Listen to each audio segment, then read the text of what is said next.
मैं विपक्ष से ज़्यादा आज मैं नरेंद्र मोदी जी पर बात करूंगा और उनके ब्रांड पर बात करूंगा, लेकिन उसके पहले डीबी लाइव के 8 मिलियन सब्सक्राइबर, आप सबको और डीबी लाइव के दर्शकों को, हमारे दोस्तों को यहाँ पे सबको बधाई। और ये उस वक्त हुआ है जब सरकार ने ब्रॉडकास्टिंग सर्विसेज बिल को वापस लिया है।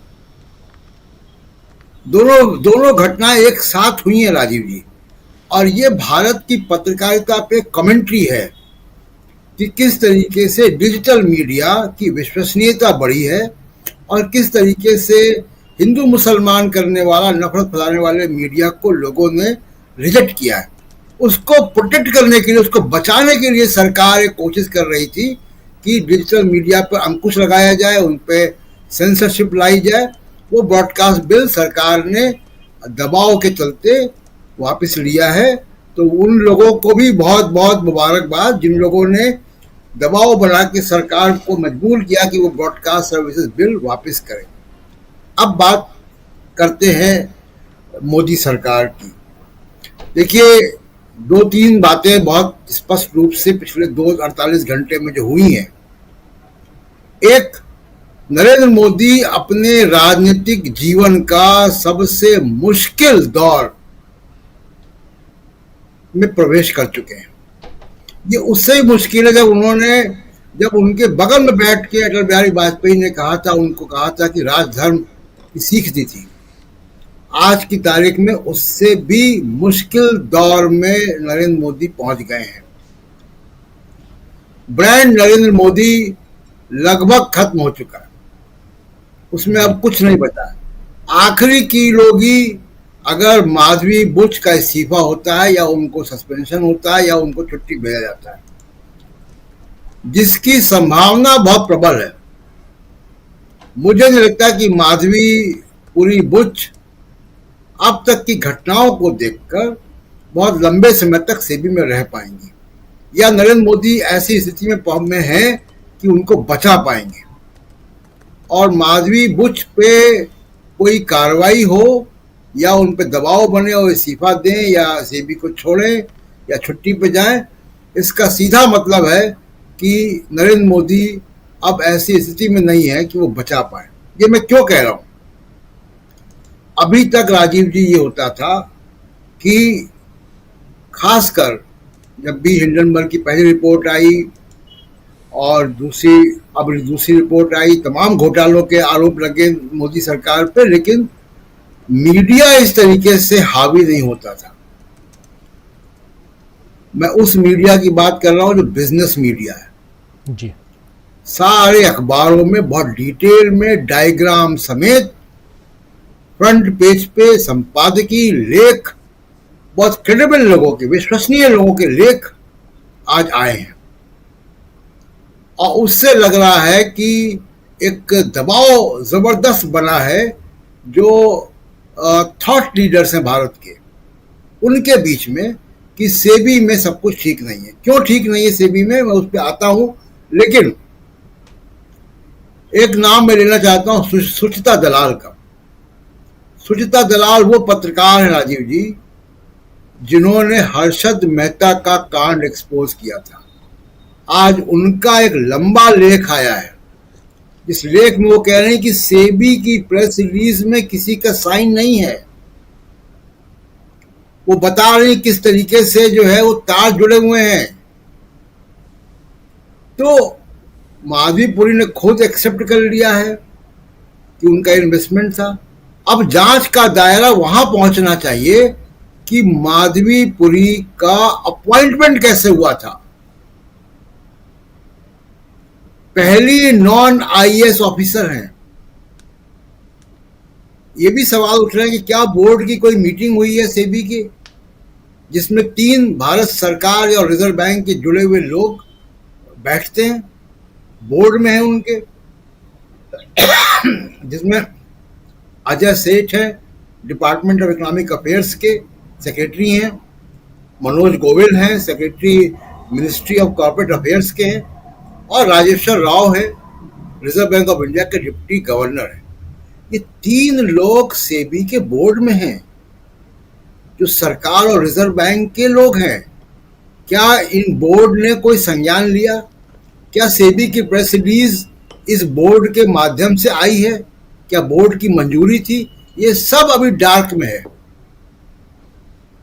ऐसा लग रहा है कोई वहां पे हिडन फोर्स काम कर रही है, और ये अगले कुछ दिनों में ये हिडन फोर्स भी सामने आ जाएगी। तो ब्रांड नरेंद्र मोदी अब अंतिम पड़ाव पर है, और उसका आखिरी जो पिलर है वो माधवीपुरी सेबी की चीफ है। उसके बाद नरेंद्र मोदी ऐसी स्थिति में नहीं रहेंगे कि वो बीजेपी के या एनडीए के सर्वोच्च नेता के तौर पर वोट लाने वाले वो ऐसे बच नहीं पाएंगे। और आप देखिए कि उनको डिफेंड कौन कर रहा है। उनको डिफेंड करने राजनाथ सिंह नहीं आए, उनको डिफेंड करने चंद्रबाबू नायडू, नीतीश कुमार नहीं आए। कंगना रनावत और रविशंकर प्रसाद ये बचाएंगे मोदी का ब्रांड। तो ये जो है बड़ी मुश्किल में है। दूसरी बात, कांग्रेस पार्टी ने और इंडिया गठबंधन ने जो ईडी के खिलाफ मास मूवमेंट का फैसला किया है वो बहुत बड़ा फैसला है। ईडी पूरे देश के लोकतांत्रिक ढांचे को अस्त व्यस्त करने में संलग्न रहा है। वो देश के लोकतांत्रिक ढांचे को ध्वस्त करने में पार्टी है। सरकारें गिराई हैं उसने, दल बदल करवाए हैं। ये तो ईडी ने किया है। और ईडी के अभी कुछ दिन पहले ये अफसर गिरफ्तार हुए घूस लेते हुए, तमिलनाडु में गिरफ्तार हुए हैं, वो राजस्थान में गिरफ्तार हुए हैं ईडी के लोग, वो कर्नाटक में गिरफ्तार हुए हैं, बंगाल में उनकी कारनामे सामने आए।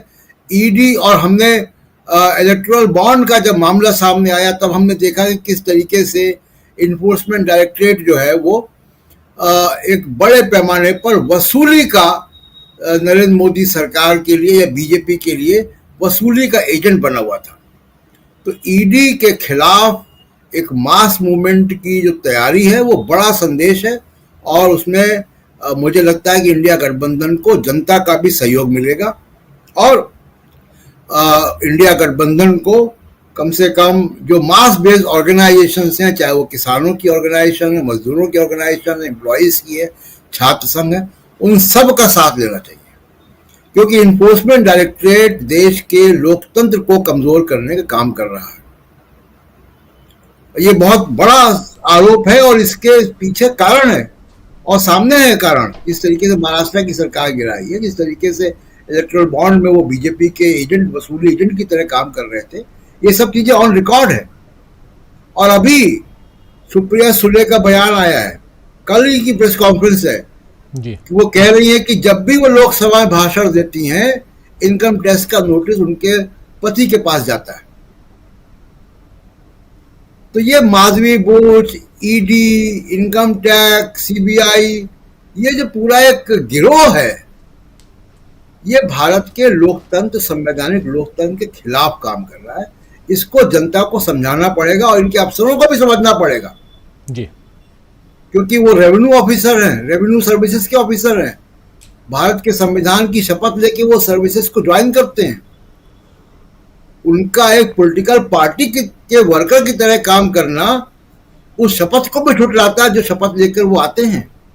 किस तरीके से काम किया संजय कुमार मिश्रा ने, जो जिनको 4 बार 3 बार एक्सटेंशन मिला और फाइनली सुप्रीम कोर्ट ने उनको रोका, वरना सरकार तो उनको आजीवन डायरेक्टर बना रही थी।